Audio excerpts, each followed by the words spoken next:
नमस्कार प्रेक्षकांनो, स्टार प्रवाहावरील ठरलं तर मग या मालिकेच्या आगामी भागात आपण पाहणार आहोत की सायलीला आता कोरड्या उलट्या होऊ लागतात. सायली विचार करू लागते की हे माझ्यासोबत काय होतंय. त्यानंतर ती आता आईपणाचं पुस्तक वाचते आणि मग सायलीला हळूहळू कळू लागतं की सगळी लक्षणं आईपणाची आहेत. त्याचा अर्थ मी गरोदर आहे आणि लवकरच आम्ही दोघं आई बाबा होणार आहेत हे आता सायलीच्या लक्षात आलेलं आहे. तर इकडे अर्जुन आता रागातच येतो आणि म्हणतो की त्या सचिनला मी सोडणार नाही. डॅड बाळाबद्दल जे काही बोलले ना ते अतिशय योग्य आहे. तर सायली म्हणते की बाबांनी बाळाबद्दल काय सांगितलं.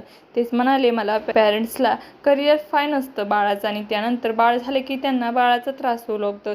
जर त्या दोघांची इच्छा नाहीये तर बेबी प्लॅन कशाला करायचा. त्यानंतर अर्जुन आता सायलीला म्हणतो की काही झालं तरी आपण आता बेबी प्लॅन करायचा नाही. आपण आपल्या बाळाबद्दल बसून डिसिजन घेऊन त्यानंतरच पुढे काय आहे ते करायचं. तर सायली म्हणते की हे असं बोलतंय, जर यांना कळालं तर मी गरोदर आहे तर पुढे काय होईल असं काही आपल्याला या भागात पाहायला मिळणार आहे.